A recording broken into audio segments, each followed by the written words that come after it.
What's going on, guys? It's your boy John, aka JonnyMamba.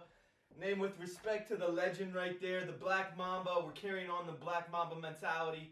All right, so what we got today, guys, is the second part of the top 100 sports moments podcast series that I'm starting. We're going to run through some crazy matchups today. We got Auburn field goal return versus Alabama going up against the LSU-Bama game. We got Kawhi Leonard shot going against John Stockton shot. Santonio Holmes touchdown catch going up against the Minneapolis Miracle. We got Kobe's 81 going up against Wilts 100. All kinds of different stuff. I'm going to have my boys Eric, Jesse, and Sabs in here going through all the matchups, giving their picks, all their best moments. Also, I'm going to have Big G in here, my dad. We're going to run through the Packers matchup I have. It's Brett Favre and his father versus the Ice Bowl, the legendary Ice Bowl, which my dad was alive for. So I'm going to get him in here for a special guest just for that matchup. But if you guys haven't already, I would appreciate if you went down in the box below, gave me a subscribe, as I'm a brand new channel. So anything you could do to share the video, like the video, anything if you feel compelled to, I would really much appreciate it. With all that being said, guys, I will get these guys on the line. One thing quick too, I'll timestamp the video as I do with all my videos. If you only have time to watch a matchup or two, I completely understand it. It's going to be like an hour to an hour and a half long podcast. So if you only have time to watch one or two matchups, I completely understand. It'll all be timestamped down in the description box below, so it's easy for you guys to find and get to. I'll just get these guys on the line then. We'll jump right into the conversation, all right? All right, guys, I got my boys Jesse in here on the phone, Tyler in here on the phone, or Sabs, and my boy Rick over here in the studio. So we're going to just start the conversation off. Welcome in, guys. How's it going? Good, man. How are you? All right, let's just throw it into the first matchup then. We got Kawhi Leonard's game-winning shot for the Toronto Raptors versus the 76ers last year, going up against John Stockton's game winner to send the Utah Jazz to the NBA Finals. It was in Game 6. He hit it over Charles Barkley and the Houston Rockets. Two incredible moments. The Kawhi Leonard shot bouncing around the rim 4 or 5 times, and then finally falling in to just break the 76ers' heart. Sabs, I know you're a Sixers fan, so let me just throw it to you, Sabs. What do you got for me? What were you feeling in the moment as a Sixers fan there? Well, I think as a Sixers fan, watching that game, it was heartbreaking. Obviously, last second, everyone thought that was the year we were gonna hopefully, finally do something, and then to have it taken away like that was just definitely heartbreaking. Bouncing on the rim like 5 times, bro. Yeah. Whew. But that John Stockton moment was crazy, though. Last second buzzer beater hit to go to the finals. The Raptors got to the Eastern Conference Finals with it. But yeah, I think they in the third round. Yeah, but the Rockets, man, or the Jazz, bro. I gotta chime in here. I love to see any Philly team lose in Pittsburgh. So when I saw Kawhi Leonard hit that Game 7 with no angle, and the way the ball dropped in, man, that felt good. Yeah, dude, I feel you, dude. I always love to see Philly teams lose, man. Yeah, it's unfortunate for sure. Sab's on the other end of the spectrum there. What you got, Rick? No, I agree with you, John, when you say, though, that shot that Stockton hit it was just in a bigger moment almost, just the way it happened. Yeah. It was in a bigger moment, but the Kawhi shot's more dramatic. You know what I mean? Especially just bouncing on the rim. Yeah. But what you got for me, Rick? Yeah, I mean, I'm going to choose the Kawhi shot just because, to me, that's more because I was really getting into basketball again. I don't know. I really enjoyed watching that Raptors team play. I think that was one of the most, underrated teams we've seen because everybody just talked about Kawhi Leonard. Very true. And, that team was actually really, really good. Mm-hmm. So it was awesome to see them succeed, and it was awesome to see Toronto again, at that point. But, the John Stockton game winner is so cool, but really what impresses me more is just, John Stockton really closed that game out.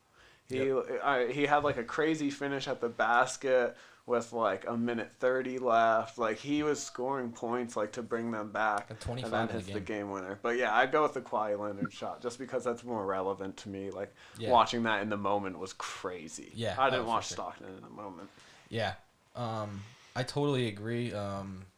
That Kawhi shot, like I said, more dramatic, but that John Stockton shot in the moment. I mean, to hit a shot to send your team to the NBA Finals. I mean, it's tough to go against that. But we all love seeing Philly teams lose. So I don't know. I've seen the bias in the voting go towards the Kawhi Leonard shot versus the Sixers. But like I said in the intro, guys, all the results will be linked below. And I'll also do like a recap of them at the end of the video. So let's move into our next matchup then. We got Wilts' 100-point game versus Kobe's 81-point game. Kobe Bryant, the Black Mamba, you know where I'm going with this one. Incredible. Lakers were down, like losing the game by like, I think 13 points, 15 points, something like that. And Kobe just went off. Had like 55 points in the second half of the game. Absolutely unbelievable. I just remember watching and just being like, what? Like, I remember watching until halftime when I was younger, and then I just, like, turned it off. And then I turned it back on in the fourth quarter when I'm like, Kobe has 60 points or whatever? But what do you guys got for me? What do you got for me, Jesse? What are you thinking? Yeah, man. I'd say Kobe's 81-point game is legendary. And just adds to another prime example, I would say, is legend, man. Although Will Chamberlain scored 100 points, it was a different time, back then the game's a little slower. So yeah, Kobe's 81-point game for sure. Yeah, for sure. I like the answer. What do you got, Sabs? Yeah, I have to agree. I would definitely put Kobe's 81 just because of like everyone. I just think it was a harder time to score that many points than back when Wilt was dropping 100 a game. Yeah. Or, when he dropped 100. Mm-hmm. So I would definitely have to choose Kobe's 81. Yeah, for sure. Wilt had a season where he averaged like 50 points and like 30 rebounds. It's like it was just a totally different era. He was going up against a lot of like guys that were like 6'4", 6'5". Yeah, this dude was 7'2" and like an Olympic sprinter, like one of the best athletes. Like Wilt Chamberlain was an incredible athlete, but he played like before his time, really. Yeah. And he just had such a physical advantage over these guys. Yeah, it always goes back to how people just like try to like compare those guys that were playing back then to like the times nowadays, and it's such a different game than it was. Yep, 100%, dude. A little fun fact: Wilt Chamberlain scored that 100 points at the Hershey Park Arena, Pennsylvania. Hershey. Oh, fun fact! Yeah. I like chiming in. Man. That's true, dude. I didn't even realize that he did. Hershey Park Stadium, baby. Look at that. Look at something new every day. Wait, what do you think, Rick? Yeah, I'm going to avoid being redundant, not really go into any details why, but Kobe's 81. Yeah, it's just, dude. Wilt was a 7'1" guy in not the best time, and he was a freak of nature athlete. Mm-hmm. Much easier for him to have scored 100 than it is for Kobe to score 81. Yeah, like he did that against Chris Bosh. Jalen Rose was getting just destroyed. Yeah. But like Chris Bosh was on that team too. A lot of people don't realize like Chris Bosh got 81 dropped on him. So really, yeah. Against what team did you say? The Heat? No, when Kobe dropped 81 on the Raptors, Chris Bosh was on that team.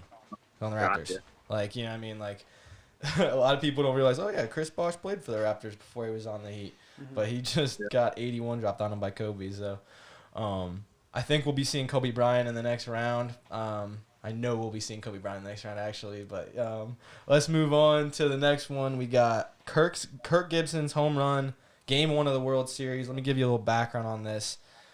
Kirk Gibson was one of the better players on the Dodgers, like one of their top players. Got injured, ALDS, or the NLDS, sorry, because they're in the National League. The only at-bat he took in the World Series that year was this at-bat. And he hit a home run to win Game 1 of the World Series. The Dodgers went on to sweep the series, and then, you know what I mean? But his only at-bat in the series was this home run to win them Game 1. and that's going up against Derek Jeter's 2001 ALDS play, the flip to Jorge Posada at the plate to get that guy to get Jason Giambi from the A's. Iconic Jeter play. I personally went with the Jeter play just because as a young kid watching Derek Jeter, he was probably my favorite baseball player. Just a complete classy guy. But what do you got for me, Sabs? Where are you going with this one? Personally, I would definitely agree with you on the Derek Jeter flip. I just think it was iconic. I remember waking up and seeing it on like ESPN and everything, and would definitely have to choose that one. Word. What do you think, Jesse? Well, I honestly didn't know about the Kirk Gibson, him coming off the bench the bottom of the ninth. That was his only hit in the series. Yeah. To bomb a home run like that is pretty incredible and kind of just like almost like a miracle play. Yep. But after looking at both of the clips, I'd have to go with Derek Jeter's flip to Posada just for his sheer awareness of that throw being short and him cutting it off and then flipping it home. Like kind of like the Kobe 81-point game. It just adds to his legacy. Yeah. So, yeah, the Derek Jeter flip. Yeah, it's just like an iconic Jeter play. Like any clip montage you ever see of Derek Jeter, that play is going to be in it. But for sure. What do you got for me, Rick? Yeah, I went Kirk Gibson because there's only one reason Kirk Gibson steps up to the plate there. Because at this point, his injury's bad enough where this dude can't run the bases. Yeah, like dude, he barely makes it around the bases. Yeah, he ain't running around any of these bases. Like he steps up to do one thing, and that's to hit a home run. And like that's like if he doesn't hit a home run, if he hit a gapper, he still probably would only be getting a single out of that. He couldn't run that bad. He'd be running to first base and stopping. Yeah, like that's crazy. Like the average like batting average in the MLB right now? It's like a .255. Yep.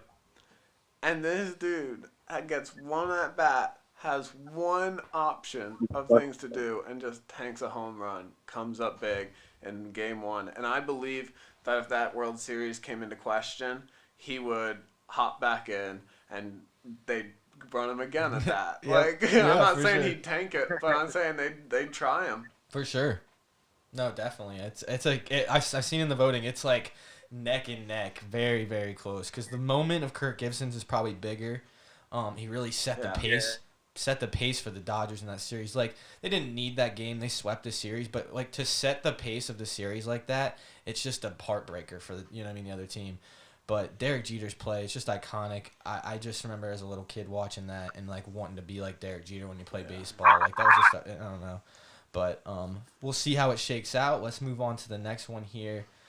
Jesse, you're a Pittsburgh Steelers fan, so you like this one. We got Santonio Holmes touchdown catch versus the Cardinals. Super Bowl 43, last second drive, Ben Roethlisberger drives him down.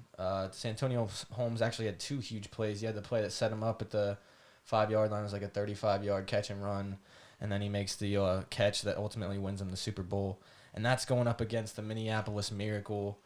Stephon Diggs, somehow, I have no clue what the dude on the Saints was doing on that play. It looked like a bad high school player. But so it was the Minneapolis Miracle. So I'll go to you first, Jesse. What do you got for me here? No brainer here, brother. The San Antonio Holmes TD catch for the Cardinals. How hype were you during that Super Bowl? Oh man, the pass, the toes, the situation, like the final drive of the Super Bowl. Man, that play just embodied everything that a good football spectator likes. Yep.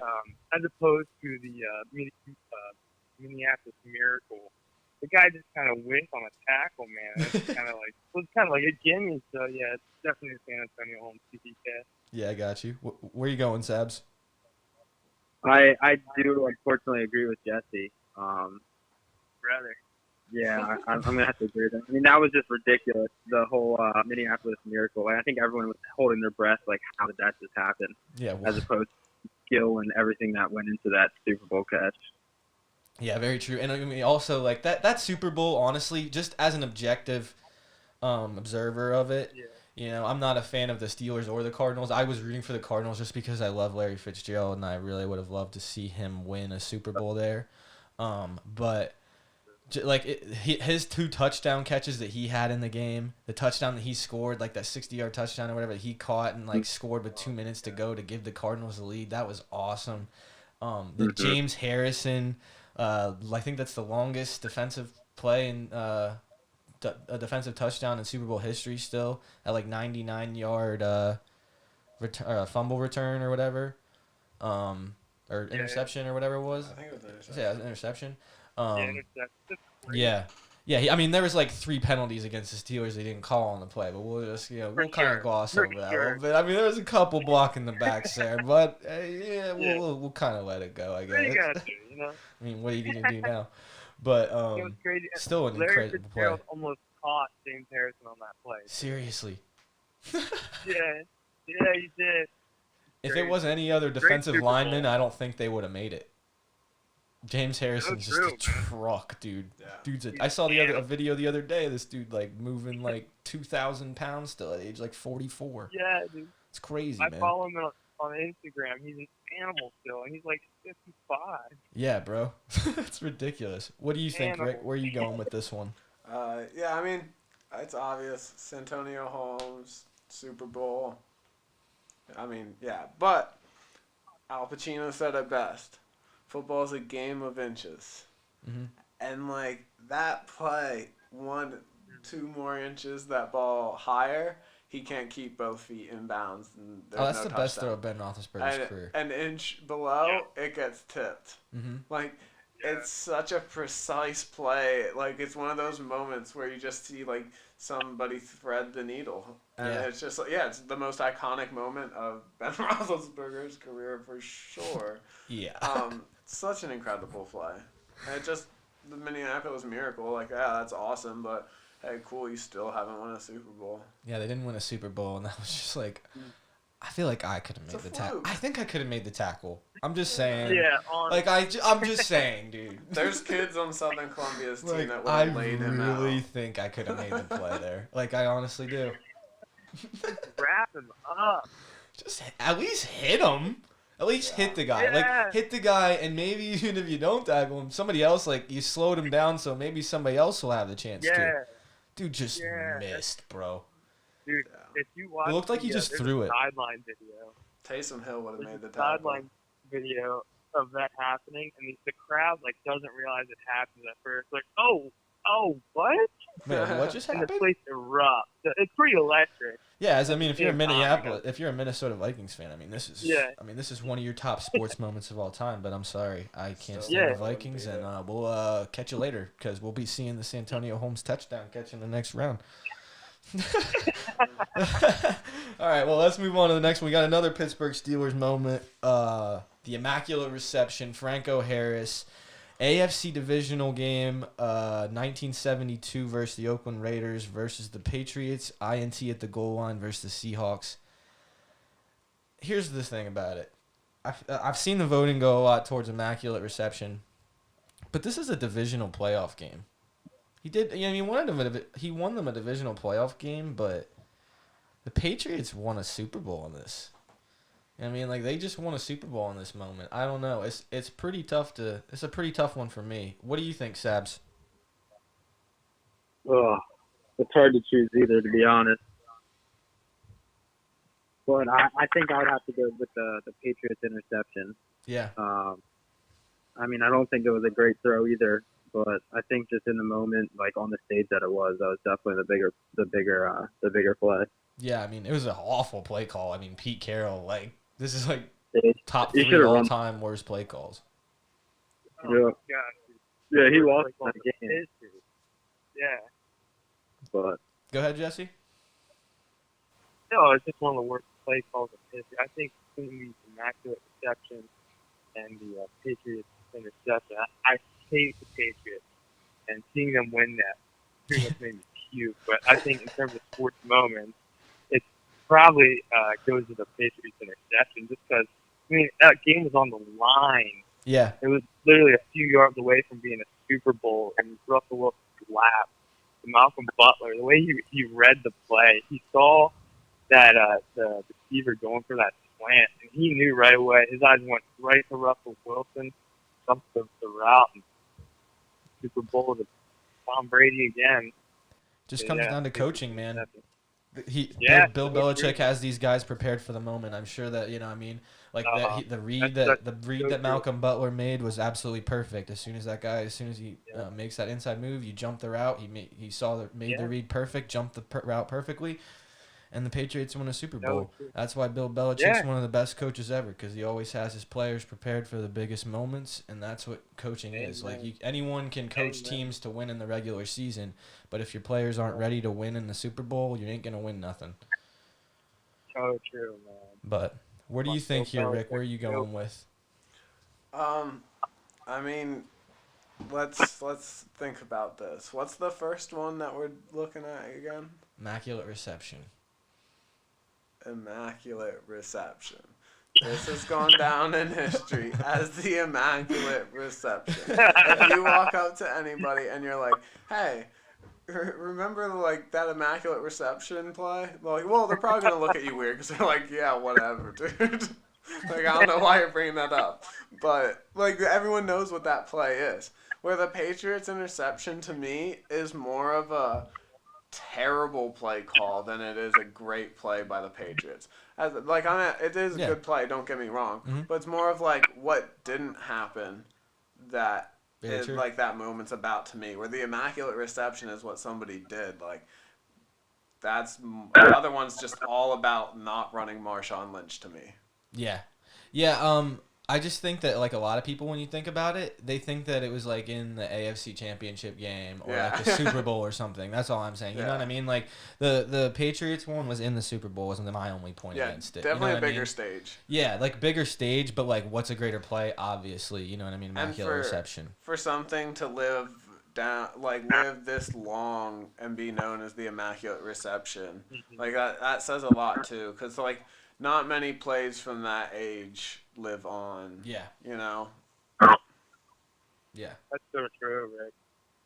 It's Immaculate Reception for a reason. Yeah, I mean the voting. I've seen it going a lot towards the Immaculate Reception, so we'll probably be seeing the Immaculate Reception second round. So, all right, let's move on to the next one. Then we got the Brandi Chastain PK to win the Women's World Cup. Also the Christine Lilly save on the goal line earlier. Crazy save header that was gonna beat Brianna Scurry to win the game for China. Versus Usain Bolt's incredible 2008 performance in the Olympics. Three world records, I believe. 100 meters, 200 meters, and the 4x100 meters. I mean, he's running away with these competitions, has his arms up, looking around, like, where's everybody at? Like, it was absolutely unbelievable to watch. But where'd you go here, Jesse? I went towards Usain Bolt here, the world record in the 100 and 200, man. I think the Brandi Chastain PK and Christine Lilly save off the end line, absolutely incredible moments, especially for the sport of women's soccer. Yeah. And those women created the foundation for what the game is in the U.S. today. So absolutely incredible play there. But at the same time, the Usain Bolt world record, man, that man is a freak of nature. And I remember watching that back in the day. And he made me want to get out and run a 100-meter race. Yeah, dude. Because of his swagger, his everything about him, man. That's an electric moment in sports history.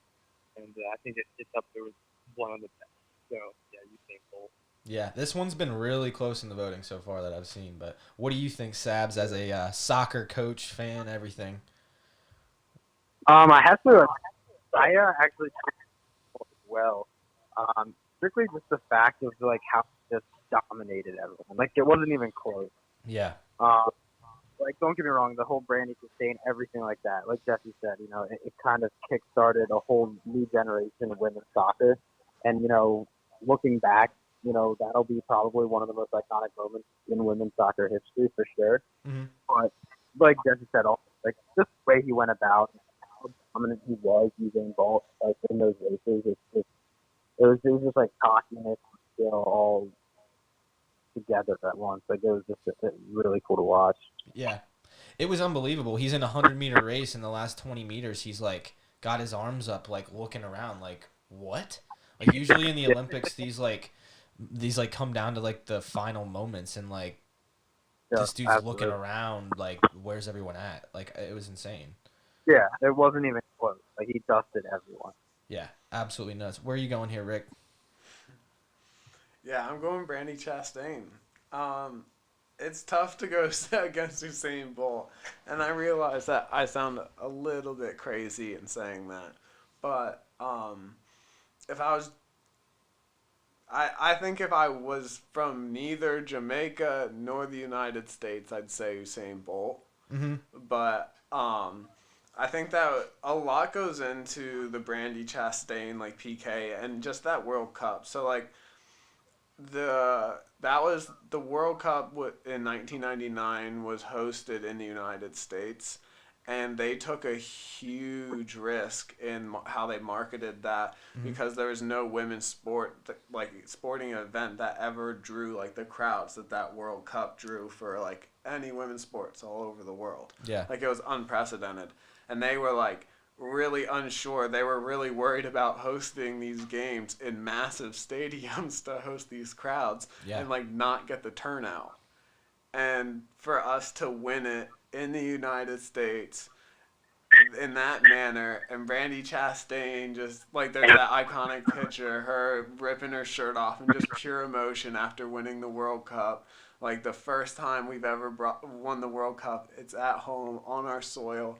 Like not only did it inspire like the future generations of like women's soccer in the United States, but it empowered women like and girls in any sport, anything that they wanted to do. Like for the first time, they were the center of attention. Like everybody in the United States was tuned in to what was going on in women's sports, and that's like totally unprecedented. And it still is at this point in time. If you look at our women's team now, there is no other women's sport, like no other women's sports team in the entire world that gets the attention that our women's soccer team does. And it's because of what Brandi Chastain did. And it's awesome. Yeah, she totally inspired this team. You know, I mean, this team probably doesn't, exist without that team, the inspiration from that team. Yeah. Two just incredible moments, but it's very, very close in the voting. So I'll be very interested to see which one moves on here. All right, let's move on here. Another soccer one. We got the Zlatan Ibrahimovic bike versus England in a 4-2 victory. Didn't he score all 4 goals in that game, I believe, too? I'm pretty sure he scored at least 3. But I think he scored all 4. Versus the David Beckham free kick versus Greece 2001 to save England from not making the World Cup, which would have just been an absolute disaster for England. But I'll start off with you, Rick. What you got for me? Yeah. The David Beckham free kick is something like we all grew up watching. Yeah, it's so iconic because of like what you said, the implications of England not getting into the World Cup. He saves them against Greece. But, like, he saves them against Greece. Whereas Zlatan is up against England. And, like, Sweden's team's not bad, but they have, like, not nearly the depth that England has in their squad. And Zlatan's obviously taken a lot of, like, slack in the media, everything like that. He just comes out there. And he scored, I know at least one more.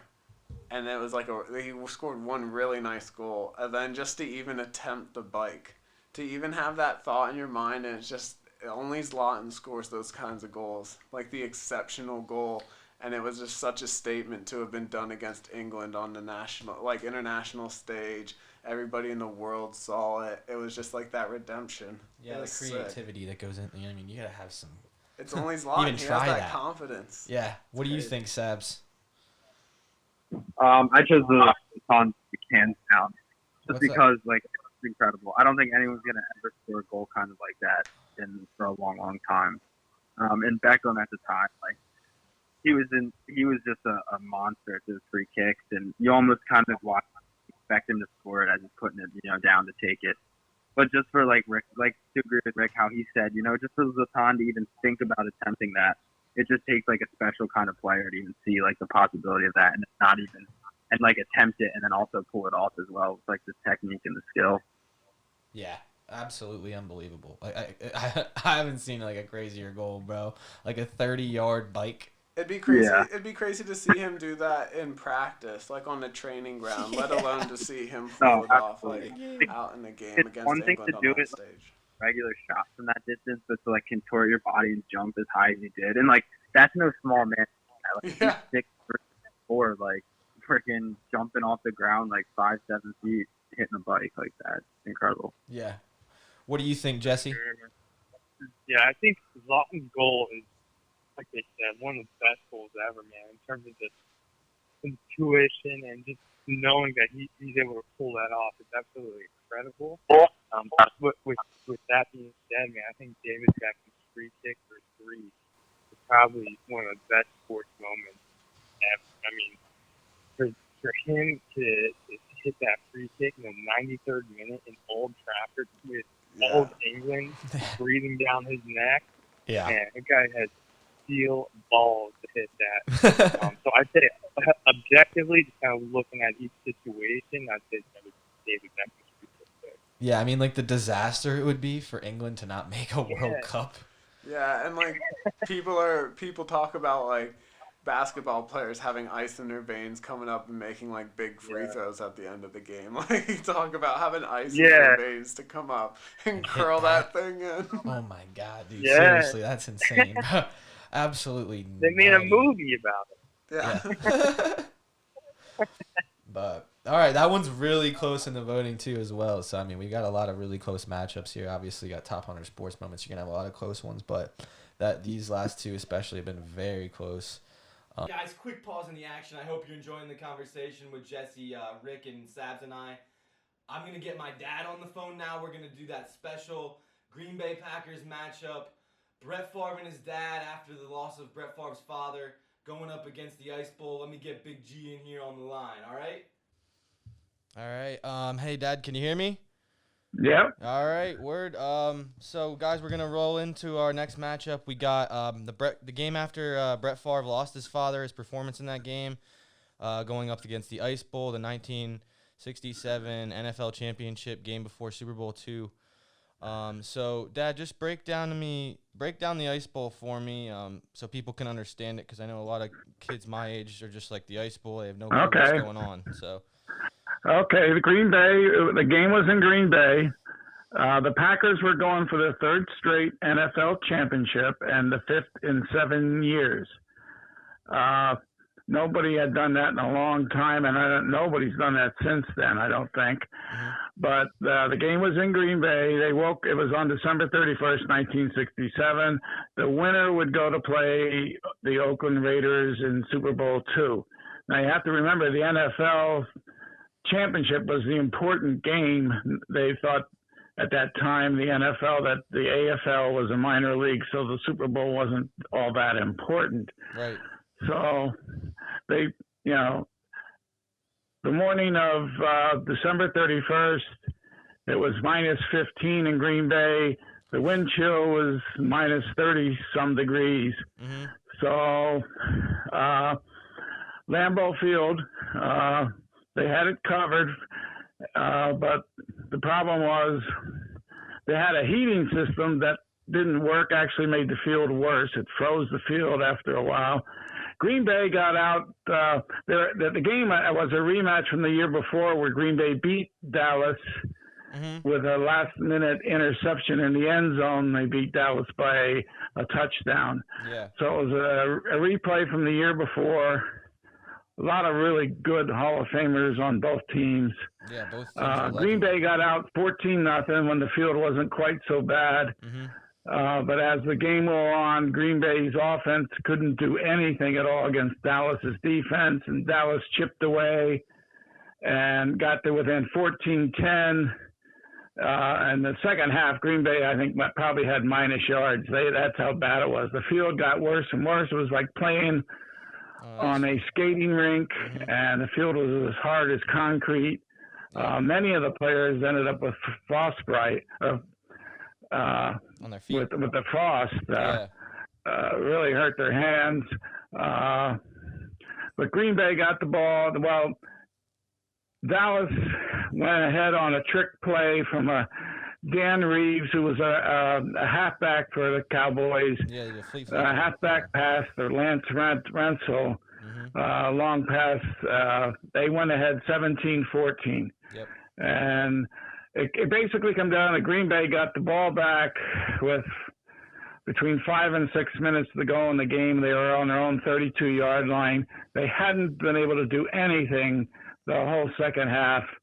They'd had some injuries. One of the better receivers got hurt.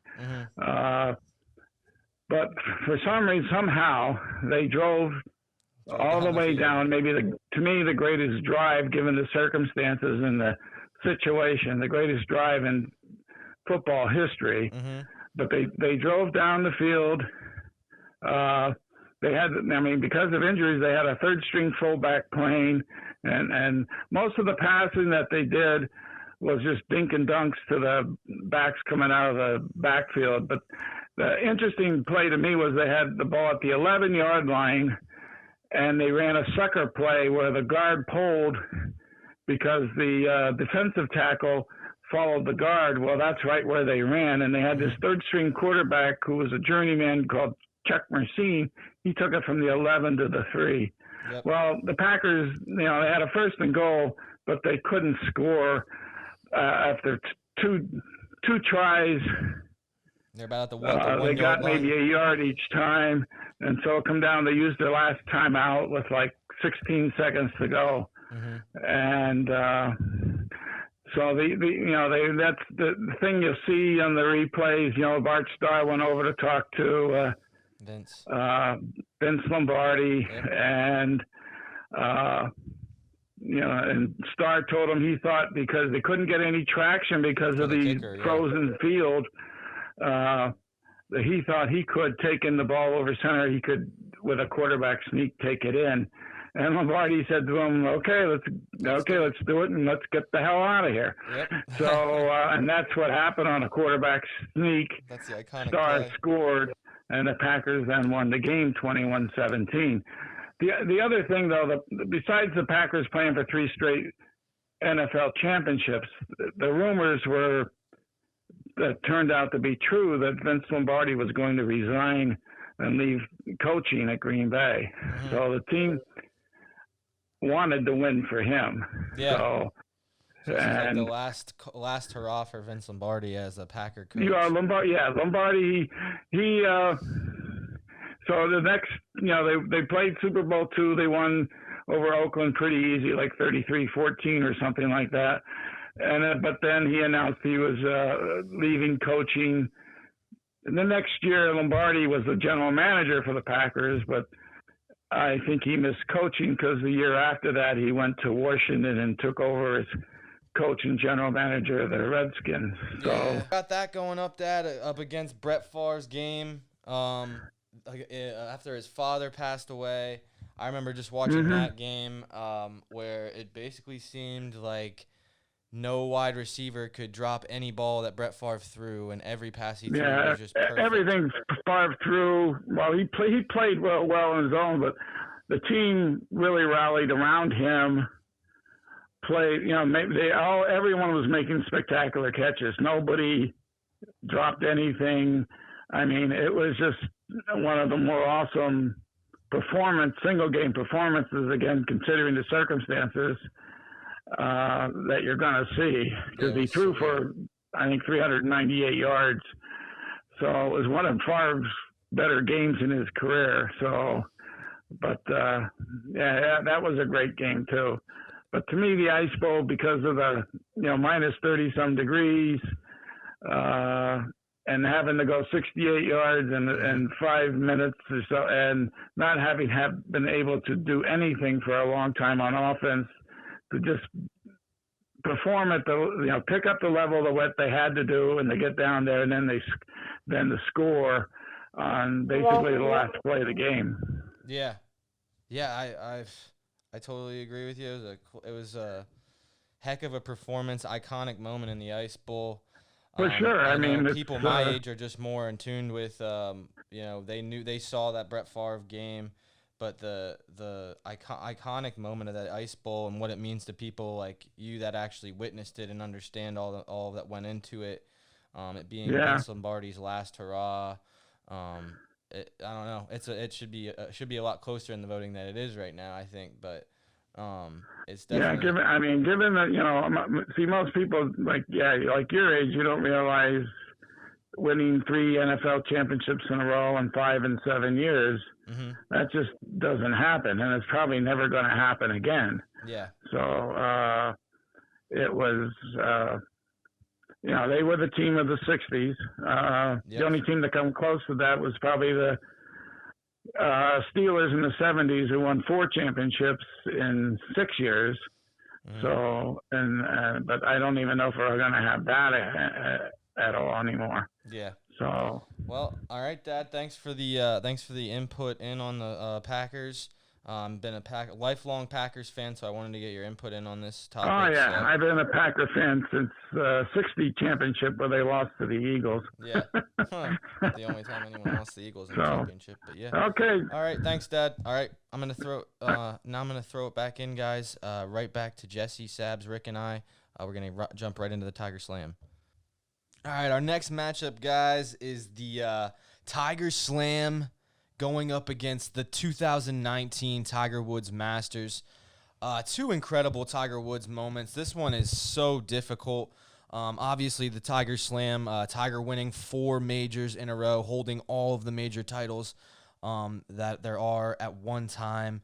He capped it off with a Masters victory.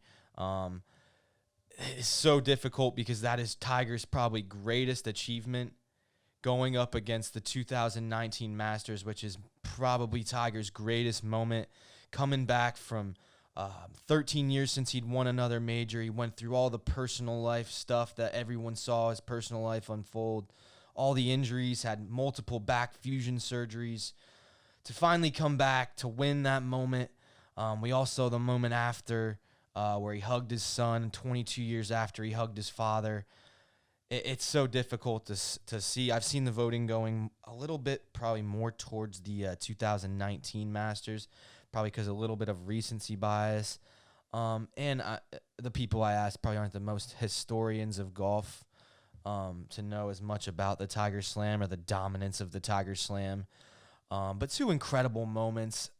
I personally went with the 2019 Masters just to see him come back like that was insane. But let me throw it to you, Sabs. What do you have for me, bud? Hands down, that Tiger Slam.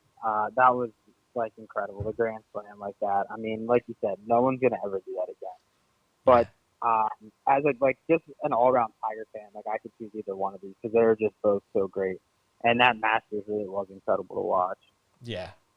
It was like watching history. Like the on Sunday, like everyone was watching it. It was like everyone knew they were watching history. They're like, Tiger's gonna win this, and we're gonna watch it. It was like it was awesome. Yeah, it's like that old Tiger again where you saw him and you knew, he's gonna win again. Yeah, when he threw that dart on 16 and it's rolling like 3 feet past the hole, I'm like, oh baby, let's go. Tiger's gonna win the Masters. Thank God. I was like getting so nervous. I'm like, please don't blow this. Please don't blow this, Tiger. Like whatever you do, don't blow this. And he just like hit that shot on 16. It rolls right by. Almost went in, but like settled like 3-4 feet next to the hole. Oh man, insane moment. I was just awesome to watch, and just knowing all that he had to come back from to do it is insane. What do you think, Jesse? Personally, I honestly don't watch much golf. That's the way I understand it. It seems like Tiger's just on a roll. He was hot as a pistol, winning everything, and then his ball from grace. And then his ability to rise above and come back to win that 2019 Masters. I think it takes a lot of gut and heart to come back after his whole publicity downfall and everything that happened. So I think Tiger Woods 2019 Masters, in my opinion. Yeah, man. I think that just takes so much heart and determination. So that's pretty amazing. It is. I totally agree. As an objective observer, that's very well said. What do you think, Rick? Yeah, I'm going with his 2019 Masters. One, I wasn't really that into golf when he won the Tiger Slam. Like, it was awesome, but You knew he was dominating. But Yeah, like, I just knew he didn't was watch it. dominating. I wasn't really watching golf. It didn't appeal to me at all then. But I also just love a comeback story, an underdog story. Like, I think his name's so big. There's always going to be so much pressure on him every time he competes. Yeah. And like to just be not very good at one point to just coming back and being at the top of your game again. Like, it's just so cool On to that see golf somebody. course. And golf is just such a mental sport. Mm-hmm. It's such a mental sport, and for him to like just walk couple of days around this course just having to balance every emotion, every single bit of pressure, like, and he just did it calmly, like, oh, it was awesome. Just like a champion. Yeah, it's cool. Just a champion, dude.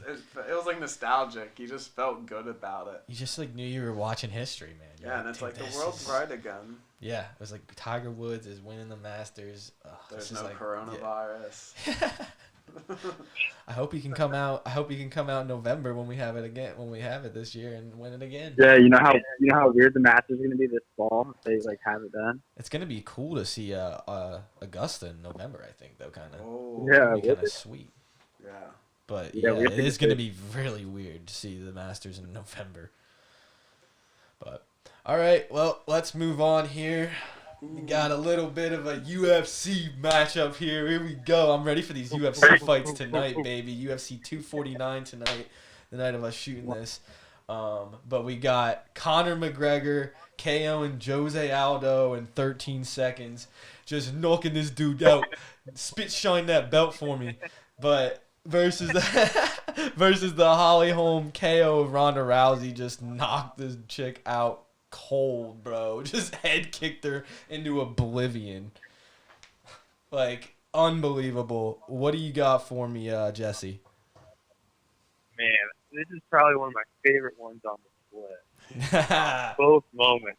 Absolutely incredible. And each one has a completely dominant champion, just falling from their throne hard, too. Yep.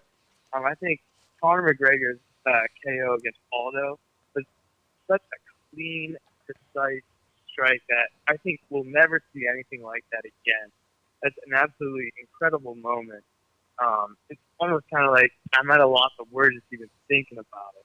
Yeah. However, with that being said, man, I think Holly Holmes' ability to go in there, see Ronda Rousey's weakness, and stalk her on her feet like fucking assassin, man. Yeah. She was composed, confident in her game plan, kept her distance, controlled the pace, and just was able to complete what she set out to do in just such an amazing fashion. And honestly, I love watching that fight where Ronda Rousey gets head kicked and is just laying there, especially after all the smack talk she was talking. So it's definitely the Holly Holm KO versus Ronda Rousey.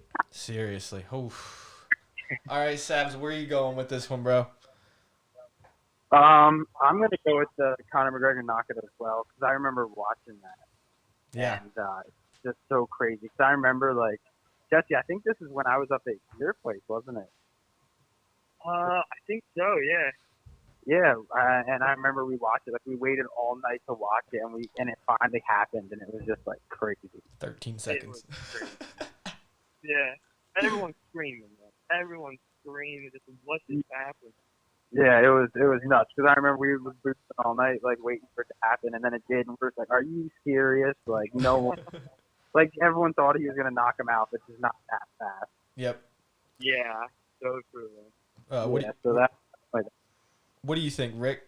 What you got for me? So, yeah, I'm going Holly Holmes KO Ronda Rousey. I just think at that point, like, Ronda Rousey was just this unstoppable force. Like, Right. Yeah, that's so true. and in, like, men's UFC, like, we've seen greats fall. Like, there had never, ever been somebody that dominated women's UFC the way Ronda Rousey was at the time. Like Sab said it, like, everybody was sitting there thinking Conor's going to knock out Jose Aldo. Like, don't get me wrong, Yeah. Jose Aldo was also incredible.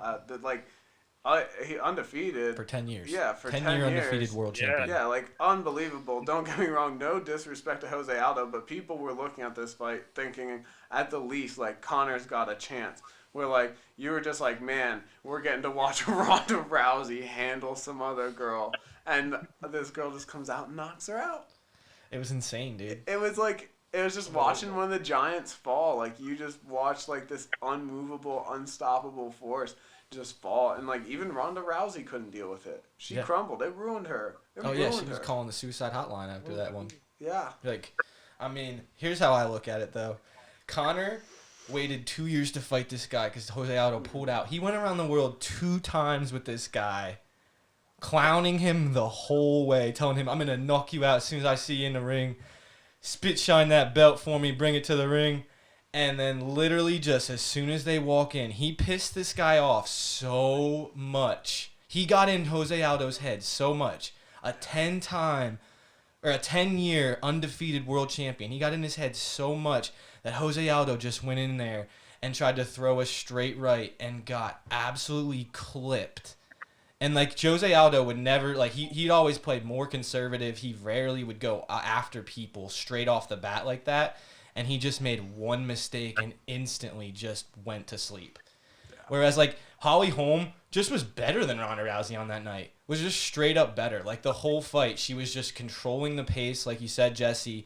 Her kickboxing was way better than Ronda Rousey's. Her kickboxing was incredible, and Ronda Rousey just couldn't get her to the ground, which is what she'd been doing to all these girls, just taking them to the ground, submitting them with arm bars or other chokes. But I just have to go Conor here, man. It really cemented his legacy as the notorious one to be able to like. It was almost like the Babe Ruth calling his shot. You know what I mean? Mm-hmm. Like Conor's like, I'm gonna come in here round 1. I'm gonna knock this guy out. And he did. He came out first 13 seconds and knocked this dude out. Like, absolutely made the notorious one. But both moments are insane. I can't disagree. Holly Holm, you know, it was absolutely took the biggest women's UFC star of all time down. So this matchup's a close one. We'll see how it shakes out. But we'll move in here to the next one. We got Kobe Bryant, my boy, going with the Bryant Shaq lob 2000 Western Conference Finals after the Lakers were it was in Game 7 against the Portland Trail Blazers. We were down about 15. We make a crazy run, all cemented off with the Kobe to Shaq iconic lob. Shaq runs back, pointing to his son Sharif actually up in the crowd. That's going up against Reggie Miller, 8 points in 9 seconds. In the 1995 playoffs, round 1. It was the first game of the series, but still huge moment for the Indiana Pacers. I know everyone knows where I'm going on this. Kobe Bryant lob, absolutely, iconic for me. When they made that one commercial in like slow motion about it, I loved it. Just showing like the breakdown of the play where Kobe just shakes the crap out of Scottie Pippen, and then just lobs it up to Shaq. But where are you going with this one, Sabs? To be honest, I was torn thinking about it because that lob and that pass from Kobe Bryant was just unbelievable. But to like just think about someone scoring 8 points in 9 seconds, also like it's an incredible feat, and I think I'm gonna have to go with that as just like one of the top sports moments, just because it just seems so impossible. Yeah, no, for sure. It is insane. Absolutely, you're not gonna see it again, really, probably. Something like that in a playoff game too is huge. But what do you got for me, Rick? Where you going? Yeah, I'm going Kobe Shaq lob. I'm a big Kobe guy. Yeah, bro. It was just such a crazy play. I love Kobe Bryant's athleticism, and I love Shaq's like dominance down low, and this play just showed off both of it in a big moment. Like it was just such a cool play. It was just like both the best worlds. Mm-hmm. Like people knock Kobe saying he wasn't like a good passer, and it's just like I don't know where they got that from. Average 5 assists as a shooting guard in his career. Yeah. Okay. Yeah, like I'm going Kobe and Shaq. Yeah. Where are you going with this one, Jesse? Yeah, man, gotta go with Kobe here. When I was looking at both of these films here, I noticed that Kobe hit 2 free throws and the jumper, which gave the Lakers a 4-point lead. Yep. And then with that assist, it gave the Lakers a 6-point lead Just took over. in the Western Conference Finals, man. Just another prime example of Kobe's greatness. So, yeah. Yeah, Bryant. Kobe just took over, man. I mean, we were down by 15 points. It was looking pretty bad for the Lakers, and then all of a sudden we just spark a run.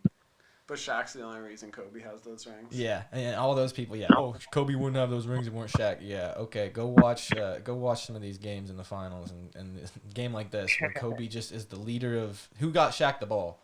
Shaq wouldn't be nothing if he didn't get the ball.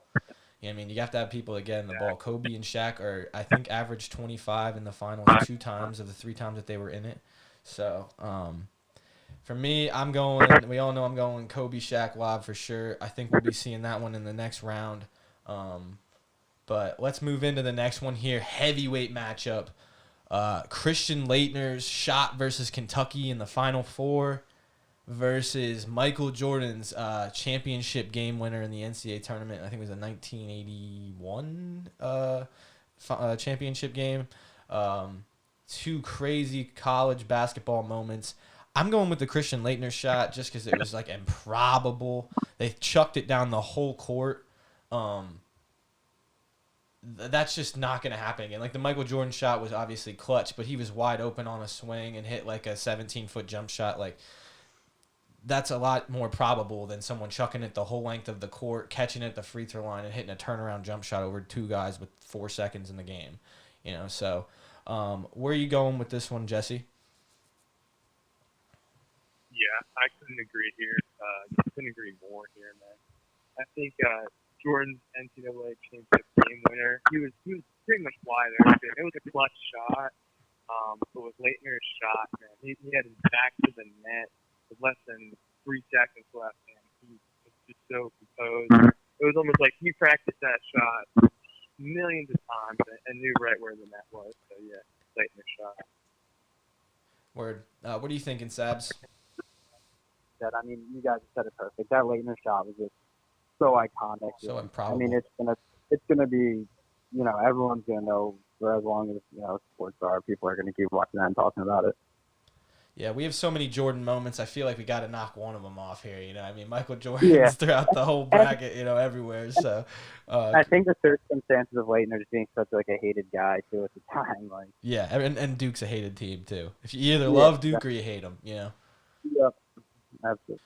All right, so what do you think then, Rick? Christian Laettner shot, Jordan shot. What do you think? Yeah, I'm going Laettner shot. Everything you guys said. Plus, like, I don't know, Laettner's just that iconic college player kind of guy. Like, when you hear Jordan, you think of, like, the Bulls. You don't really think of his time at UNC as much. But, like, Laettner, you hear Christian Laettner's name, right away you just think Duke. You think of him hitting that shot. Like, you just think, like, and what a perfect person to hit the shot. Like, just, like, this little... Hated. Just hated. Just... Oh, it was funny, dude. It was perfect. Yeah, man. I like it. This is a really close one. It's very, very close, but I think Laettner's shot might just edge him out a little bit. Yeah.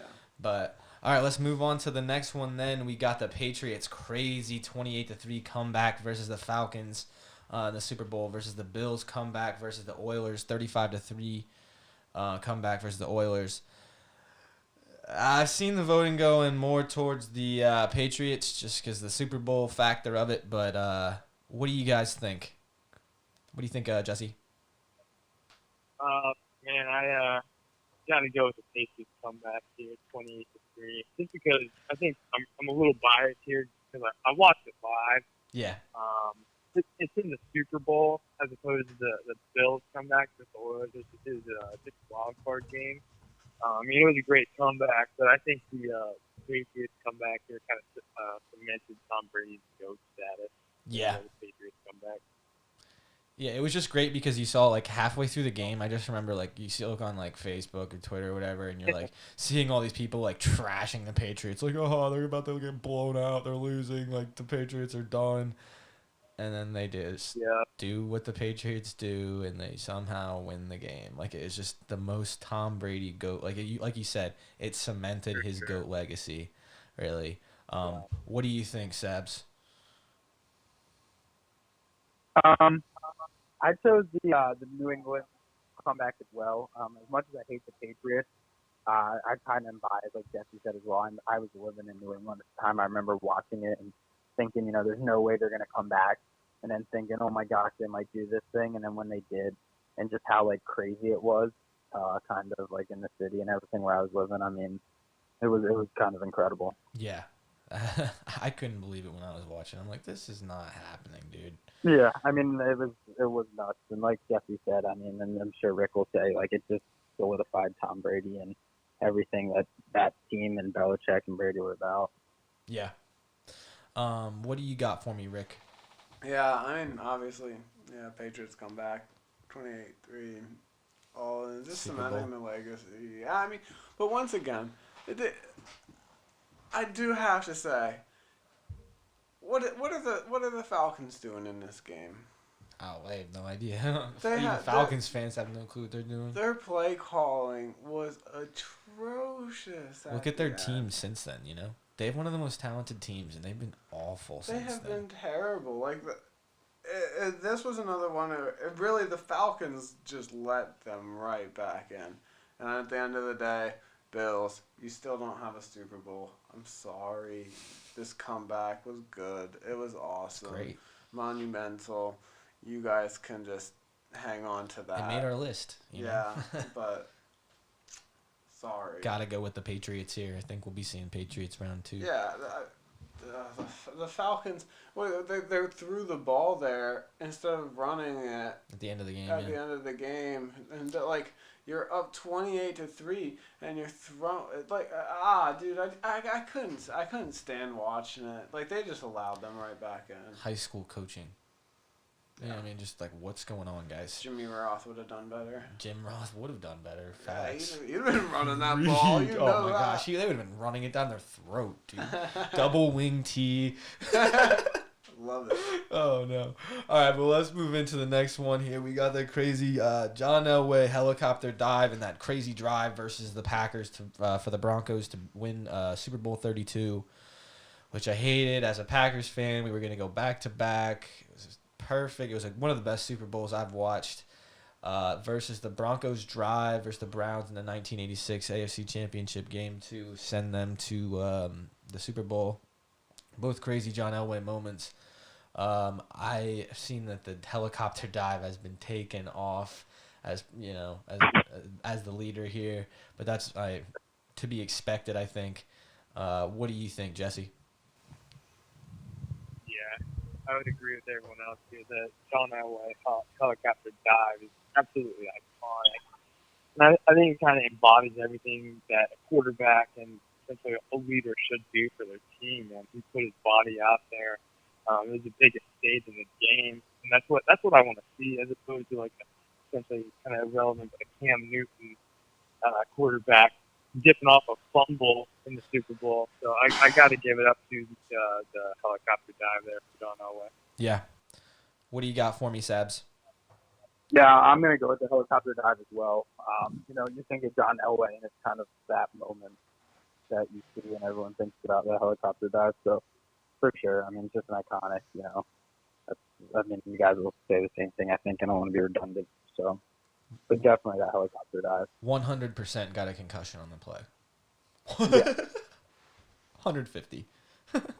What do you think, Rick?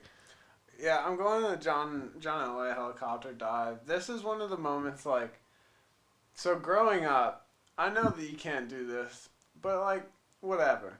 I was a Broncos and a Green Bay Packers fan growing up because I loved John Elway and Brett Favre. Yep. Because both of them had this, I would describe them as just a football player. You see it now in, not that many quarterbacks that play like these guys did, where they just, they play with everything on the line. They're willing to take those hits. They're doing everything they can do.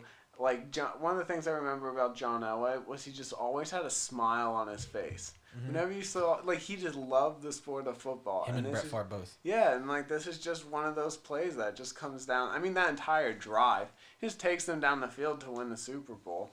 And, just such an iconic play. He just flips around in the air. It's so cool. Yeah. So cool. Going all out to win it, you know what I mean? Yeah. Putting everything on the line in the final moments of a Super Bowl. You know what I mean? Yeah. So, insane moments. We'll be seeing John Elway helicopter dive, I'm sure, second round. So, here we go, Rick.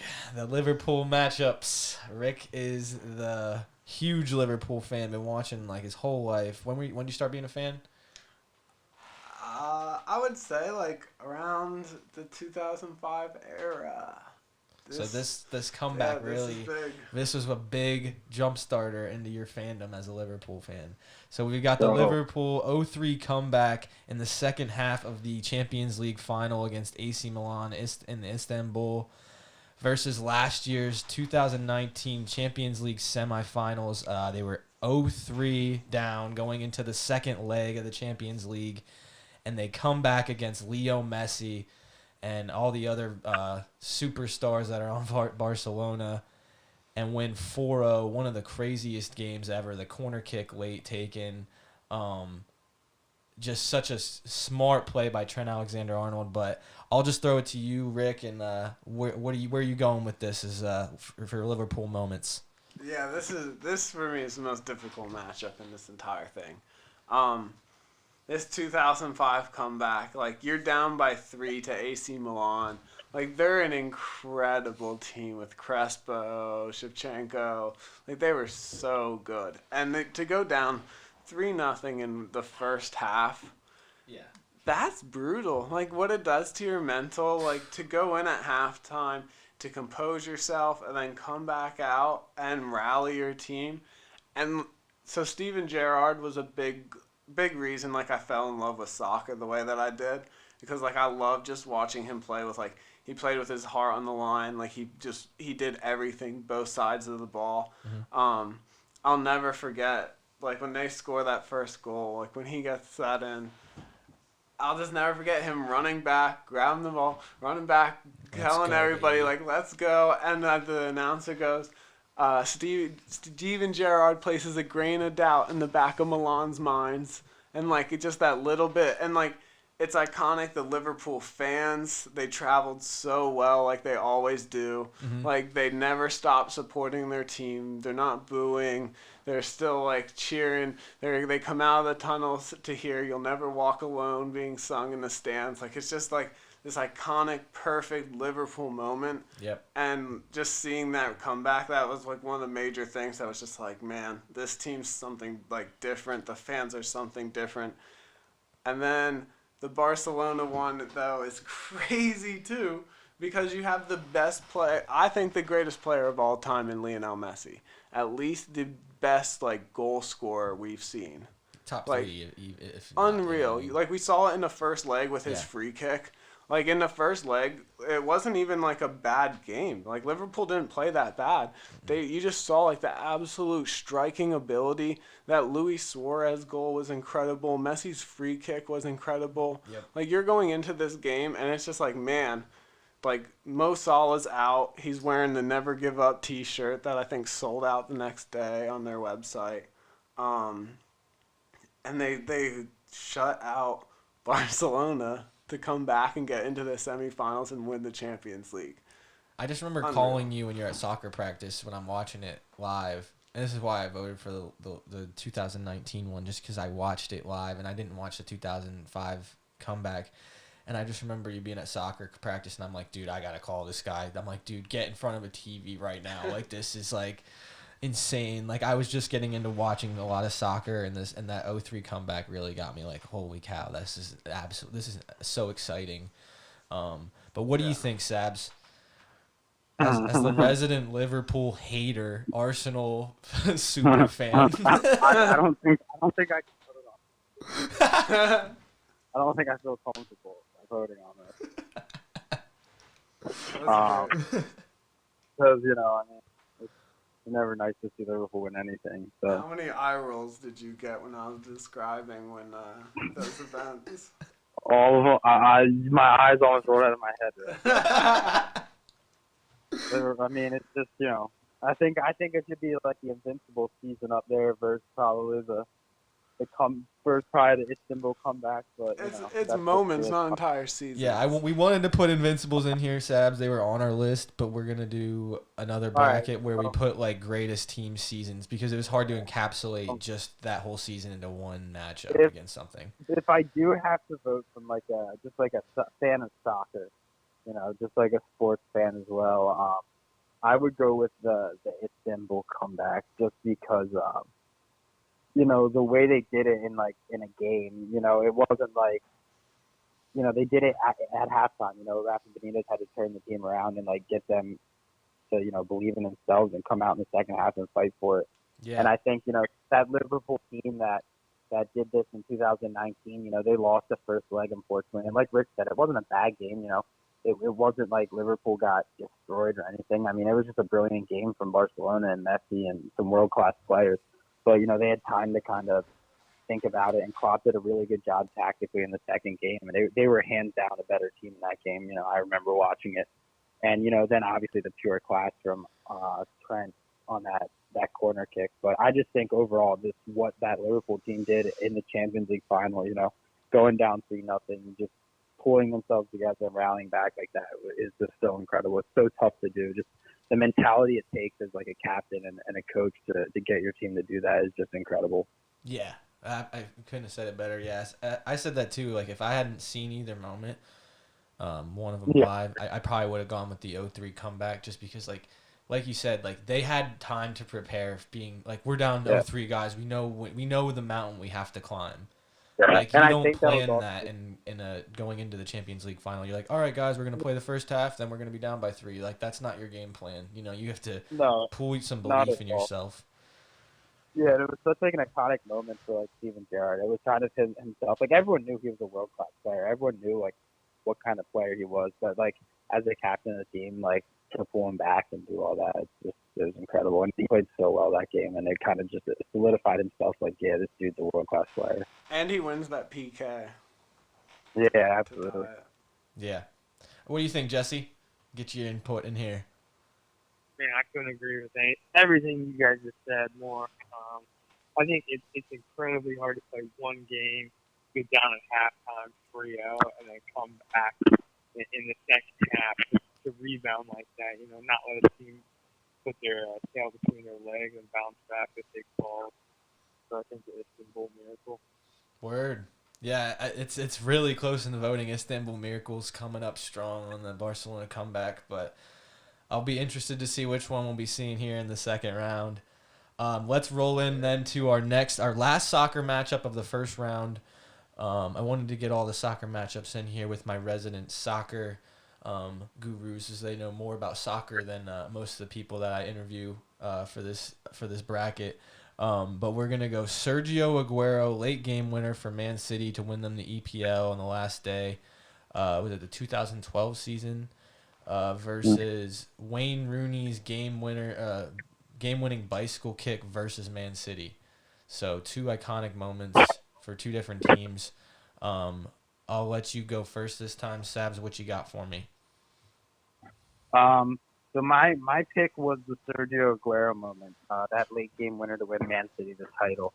And, as I'm not a huge fan of either of the teams, but I think that was their first title in, I don't know how many years, but just I remember watching both moments and they're both iconic. That Wayne Rooney bicycle kick against, their bitter rivals was incredible. Yeah. But, Aguero coming back and just that game was so back and forth, it was such a nail biter because everyone saw, Man U had won, or I believe it was Man U who had won.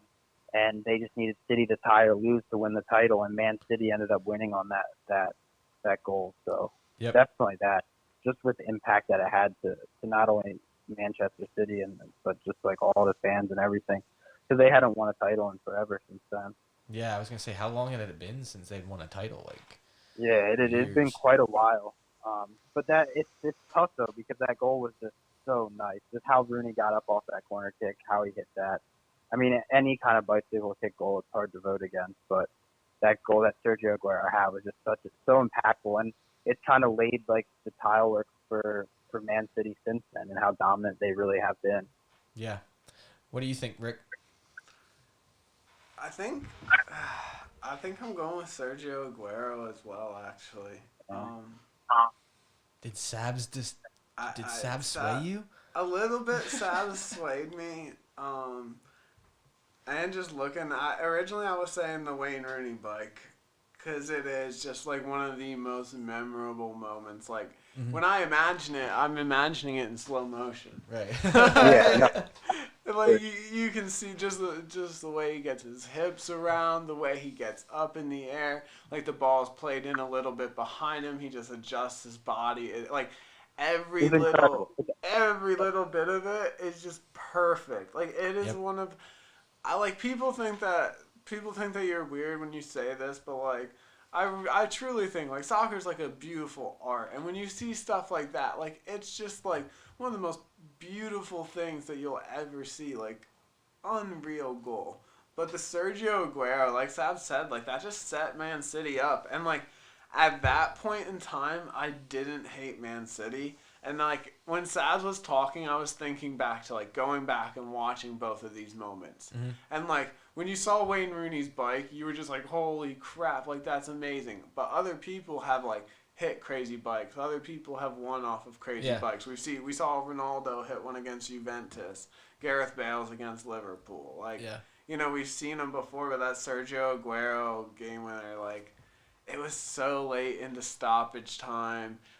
It was for the league, and I wanted Man United to lose the league. And I remember sitting there thinking, Man United's winning the league. Yep. And then they lost. And then Aguero, I was so happy. And Sergio Aguero ripping his shirt off after scoring it, like running off to the side. Like it was such a like crazy moment. I have to go with the Sergio Aguero. Yeah. Where you stand on the whole issue here, Jesse?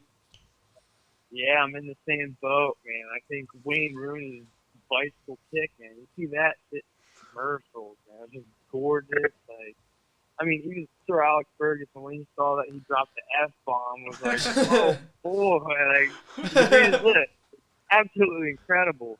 But I think for the layman, I think they would usually go towards the Wayne Rooney's bicycle kick. But if you know everything that goes into the EPL league and the entire season, like these guys did, man. That's why they chose Aguero's goal, because that is such an incredible moment that it was literally between seconds between that Man City game ended and Aguero buried that last goal. So imagine how gutted a Man City fan would have been right then. I remember watching it on TV, man. Yeah. Because like at the end of the season, they like show all the games on every channel, and I remember like they were flipping back and forth between the two games. They had them on like the same screen, half and half, and it was just like the one side of the screen everyone was cheering, the other side everyone was crying. Yeah, they were like, oh my god, they're in the 93rd minute, like they're gonna lose, we're gonna win the league, and then all of a sudden just hearts broken, and then other absolute joy. And I think Jeffy made a good point also. It's like, you know, what a grueling season the EPL is, you know, for them to win it. It's just, you need so many things to come together, not just to be the best team, but you need a little luck too. And I think that Aguero goal kind of summed up their entire season. You know, they hadn't done it in so long, and then they finally did. And it was iconic. I think that, like, if you look at, like, the Sergio Aguero, the two Liverpool goal events that we have in there, I think that, like, those are the moments when you like they make you fall in love with the way that soccer is. Like just when you think that a team's done, just when you think that like there's no way somebody can come back with this. Like I think that that's what makes soccer such a special sport, is that it truly is like a game of the people. Like no matter your class, no matter your situation, no matter the situation of a game, like these events, like you can turn a game even when you're down 0-3, even in the last second of a game when you think everything's gone, like you just can never give up. And like that's just the coolest thing about soccer, like it can just change like that in seconds. Yep. It's awesome, dude. I really loved watching that like that Liverpool 0-3 comeback versus Barca. I was just like, wow, this is just so exciting. Like, you know what I mean? You know, I think one of the coolest moments of that too is like when you saw, and it's the same as this, like when you saw Sergio Aguero and Manchester City react, when you saw how, like, after that game, like, Liverpool's players singing "You'll Never Walk Alone" with the fans, like, in tears after those games. Like, those moments are so incredible and so impactful on, like, all those clubs and all those players. And, like, no doubt that that's what's kept a lot of those players at those clubs. Yeah, for sure. Well said. Well said. Well said by my soccer experts. We'll probably be seeing Sergio Aguero on in the next one, but I don't know. It's very close. Wayne Rooney's bike's drawing a lot of votes. Yeah, but he got So we'll flipped. see. We'll see.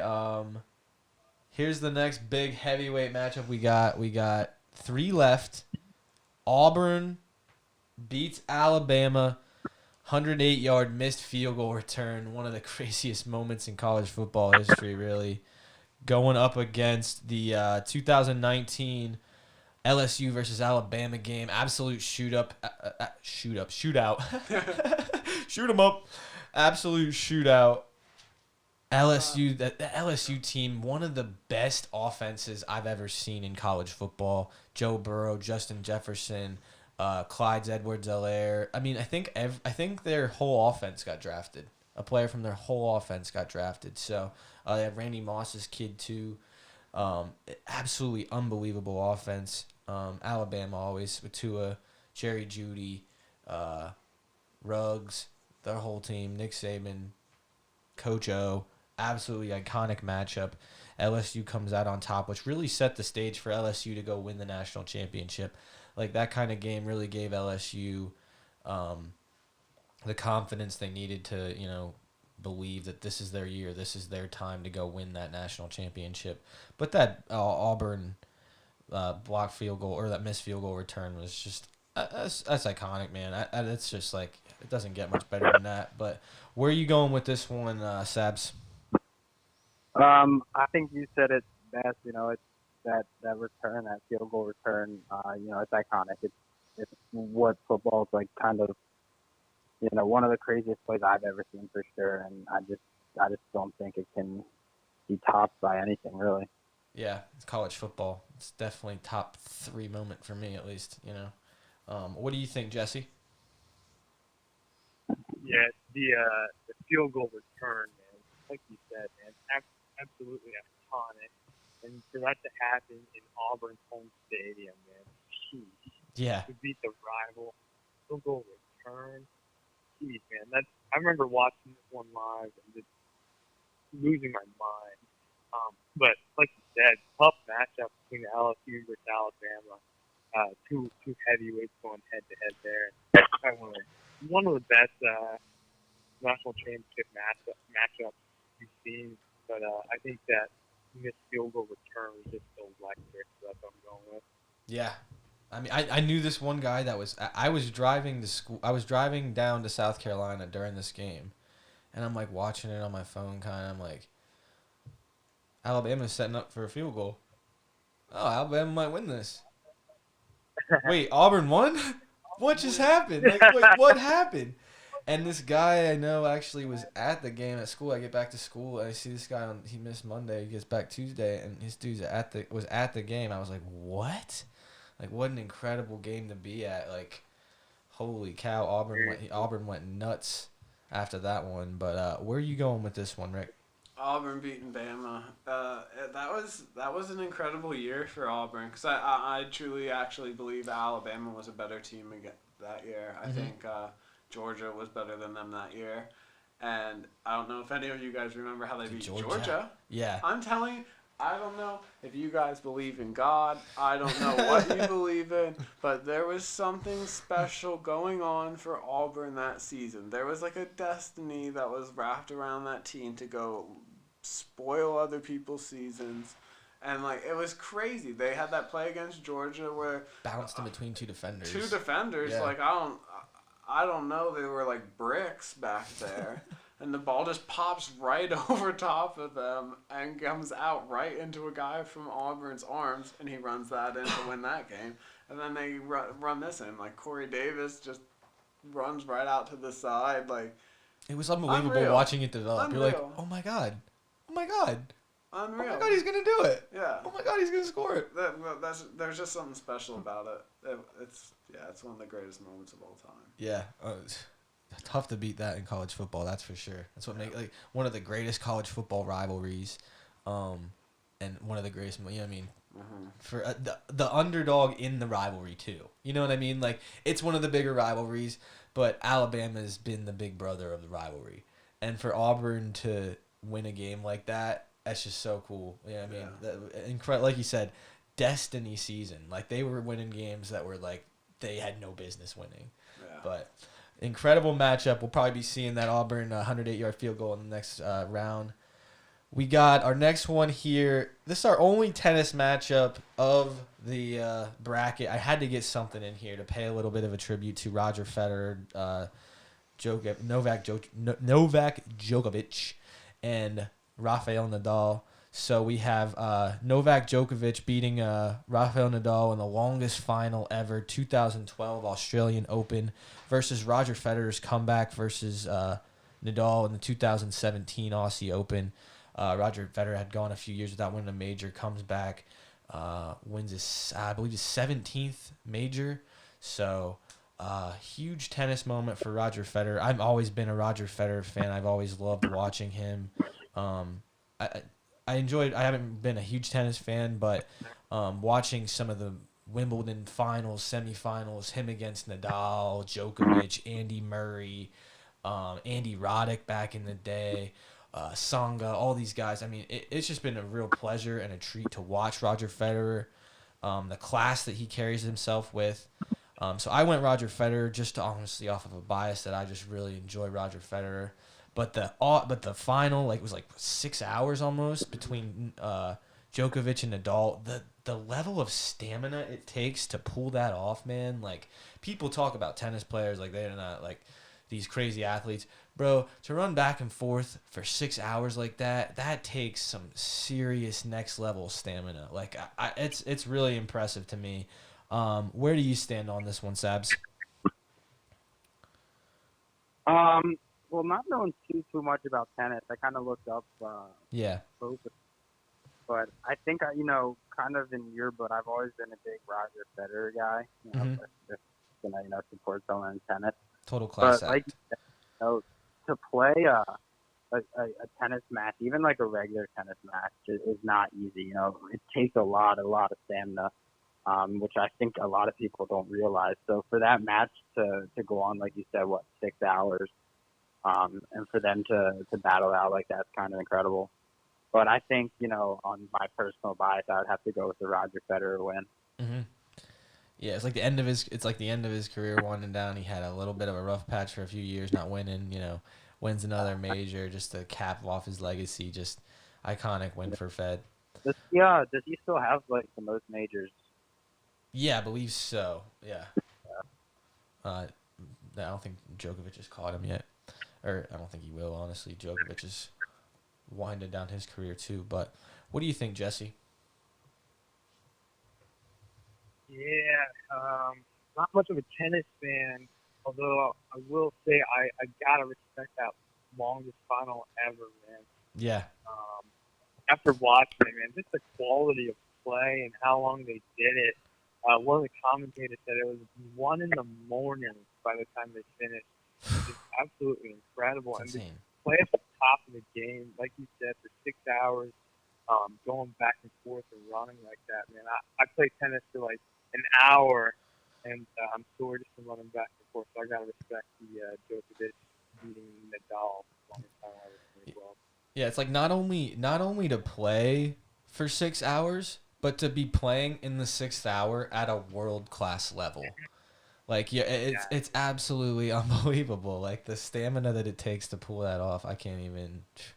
The voting on this one is neck and neck. It's tied right now, so we'll see how it shakes out. I just wanted to pay some tribute to tennis because I know we don't have many tennis matchups in here, but I definitely want to pay tribute to Roger Federer, Djokovic, Nadal, the 3 greatest tennis players of my lifetime. So we'll move into our last matchup here. This is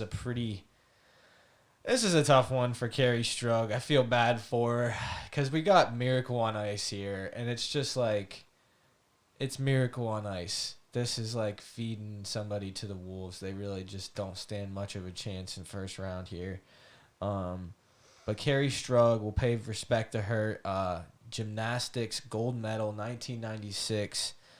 Broke her ankle and still pulled off like a perfect vault, like absolutely unbelievable. Like the level of mental strength that takes to pull off, and like pain tolerance. And not only that too, like the muscle memory that it takes to be able to go in and pull that off on a broken ankle in a sport like gymnastics is just unbelievable.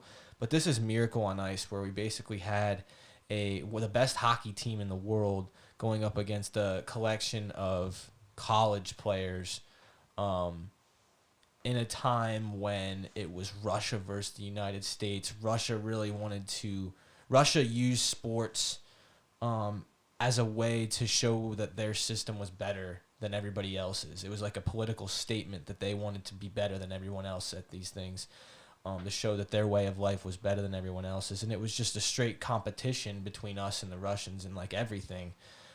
So for us to win a gold medal in hockey is one of the greatest upsets in sports history, if not the greatest upset in sports history. This moment might be my favorite to win the whole thing. But what are you going with here, Sabs? Hands down, Miracle on Ice. Yeah. It's by far, like, I just think, one of the most incredible stories. Definitely one of my favorite movies as well, sports-wise. It's just such an iconic moment. Everyone knows what it is. Just how they did it, like in the times that they were living in, the way they did it. It's just all around incredible. Yeah. By far, definitely the winner. Yeah, for sure. Not to knock Carrie Strug. I mean, I have her in the list. I want to pay tribute to what she did, but like it's just like I said, when you have a moment like Miracle on Ice, whatever you put up against it, especially in this first round, it's like, it's tough. It's tough. Yeah, absolutely. I mean, when I kind of saw that, I didn't really realize that had even happened. But that is incredible that she was able to do that on a broken ankle. Because I mean, I know I sure as hell wouldn't have been able to. Yeah. What do you think, Jesse? I think Sab probably would have been able to land on a broken ankle first of all. He's pretty graceful. Pretty agile. We'll try one of these days. I remember watching the 1996 that Carrie Strug winning that on a broken ankle. I remember watching that back when I was in grade school on like a highlight on ESPN. On the ESPN. And it was pretty dramatic because like she was limping around on the first ball. She knew that she messed it up. But like you guys are saying, man, nothing compares to Miracle on Ice. Carrie Strug is great, but there's no movie made about it than Miracle. Yeah, right. What you got for me, Rick? Yeah, Miracle on Ice. Yeah, there's nothing really much you can add to it. It's Miracle on Ice, unbelievable. What did Carrie Strug like broke her ankle on like the second vault, right? I believe so. Yeah. Yeah, she already had the gold medal won, which is an interesting little like addition into that, which is kind of cool in one sense because it's just like she's getting to compete at the Olympics, and as a gymnast, that's really your only window of like exposure and stuff. Yeah. And you're trying to live up to that moment, but just like it's really cool that she still went on and took that vault with a broken ankle. Oh my gosh, heart of a champion, man. Yeah. Cool. But like I said, it's Miracle on Ice. How can you not? How can you not go with Miracle on Ice? It's like you said, Sabs. They made a movie about it. So, that's all that I have for us, guys. I just want to thank Sabs and Jesse for coming on. Rick for being in the studio.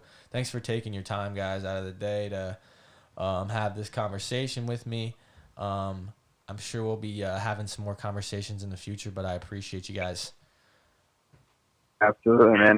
Pleasure. Thank you. Yeah, thank you, man. It was fun being here. Definitely do it again. Yeah. All right, guys, that was the podcast. I'm going to run through the results now of all the matchups that we just went through so we know what we're going to be looking forward to in round 2 of the podcast. Probably be the part 4 by now because I got one more part to do in the first round, and then we'll be moving right into the second round, so we'll be seeing these matchups, or we'll be seeing a lot of these moments again. So first one, we had the Kawhi Leonard shot knocking off John Stockton. Kawhi Leonard just too dramatic. Too many Sixer haters around here that I asked to vote. So we have the Kawhi Leonard shot advancing on. We've got Kobe's 81-point game knocking out Wilts' 100-point game. I knew that one was coming. Black Mamba, baby. Kobe 81 all day. Next one we had Kirk Gibson's Game 1 World Series home run going against the Derek Jeter flip to Posada. This was one of the closest matchups of the entire podcast, of this entire part. Came down to one vote, but Derek Jeter edged out Kirk Gibson, so we'll be seeing Derek Jeter in round 2. Next one we had Santonio Holmes touchdown catch versus the Cardinals in Super Bowl 43, going up against the Minneapolis Miracle. Santonio Holmes easily takes out the Minneapolis Miracle, so we'll be seeing that in the next matchup. And it's actually going to be going up against this next one, the Immaculate Reception versus the Patriots INT at the goal line versus the Seahawks. Immaculate Reception takes the cake here, so next round we'll be seeing 2 crazy Steelers moments. Santonio Holmes touchdown catch versus the Immaculate Reception. Next matchup here, the one me and my dad did. Big G came in, told us about the Ice Bowl. It just was Brett Favre's game after his father passed was just too much. I mean, I remember watching that as a kid, like we talked about, and it was surreal to watch. So that one will be moving on. The next one we had here was Brandi Chastain's PK and the Christine Lilly save. 1999 Women's World Cup performance, really. The whole team was insane. Going up against Usain Bolt's 3 world records in the 2008 Olympics. Usain Bolt took the cake here. He just too fast lightning. Usain Bolt moves on to the next round. Huge shout out though to the 1999 women's national soccer team. It was a total inspiration for all these girls to come up that we're seeing now. So I just want to give a huge shout out to that team.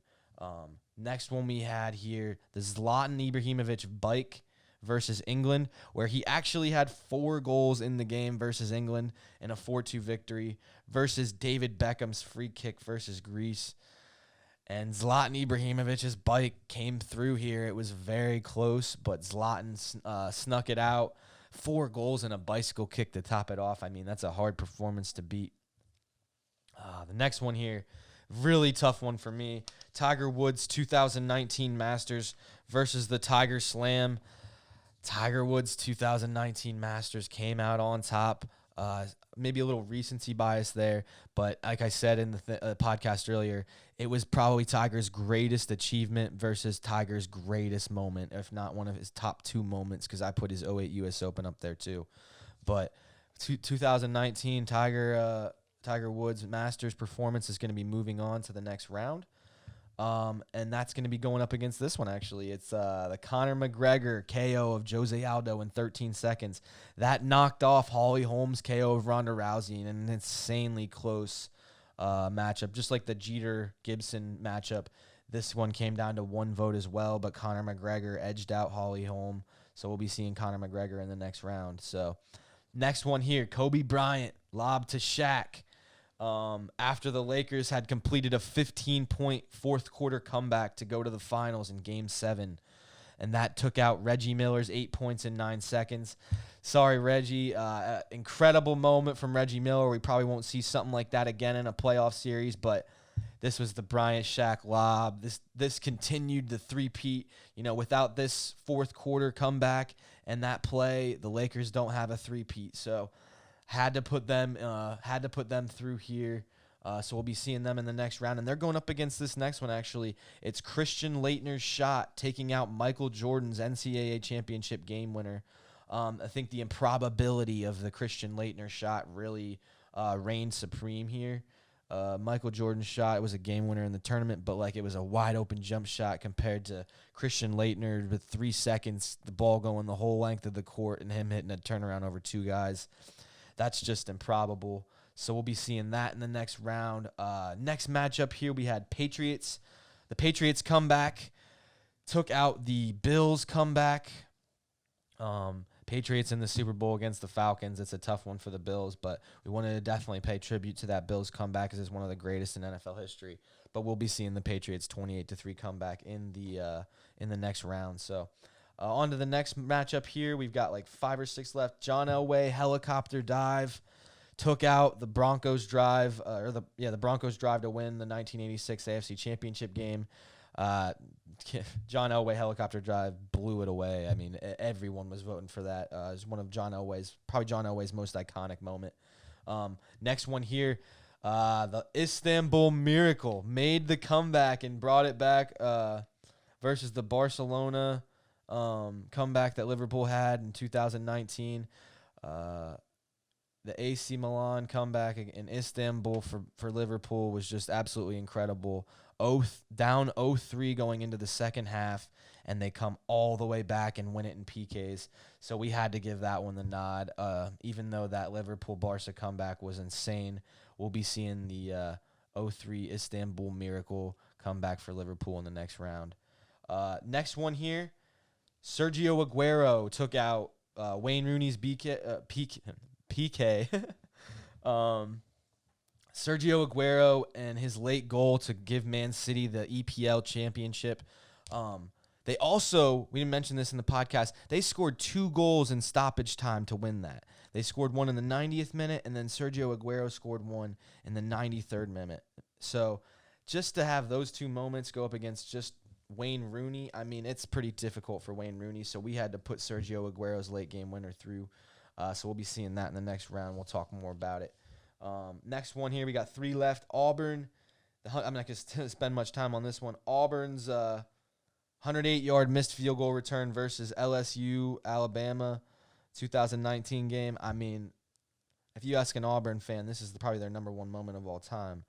But absolutely stunning moment down in Auburn for them to beat Alabama, their rival, their arch rival, big brother, on the last play of the game. So we'll be seeing that in the next round. 2 left here. We had our tennis matchup, very close as well. Came down to 1 vote. Novak Djokovic in the longest final ever against Nadal took out Roger Federer's incredible comeback performance versus Nadal in the 2017 Aussie Open. So we'll be seeing the longest final ever. Moving on to the next round, and it's going to be going up against this, which is going to be a tough matchup for it. Of course, we had Miracle on Ice. Like I said, it's probably my favorite to win the whole thing just because of the improbability of it. Probably the greatest upset of all time. We had Miracle on Ice taking out Carrie Strug and her 1996 gold medal performance on a broken ankle.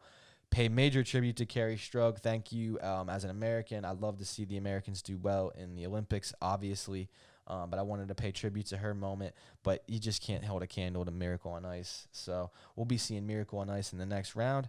That's all. Hey guys, that's the podcast. I just want to thank all my guests for stopping by. Jesse, Rick, Sabs, my dad for stopping in for that quick little Green Bay Packers moment. If you guys have made it this far, you're a real one. I really appreciate it. If you could go down in the box below and give me a subscribe. And if you like the video, which I'm assuming you liked it kind of, maybe, if you made it this far, please share it, please like it. Anything you can do to help me grow, I'd greatly appreciate it. If you guys want to be involved in the podcast, if you want to be involved in the voting that goes into the matchups, because I'm going to be doing a bunch more brackets, not just this one, I'll put my email down below. You can just email me and say, hey John, I want to get involved with the channel, I want to get in the voting process.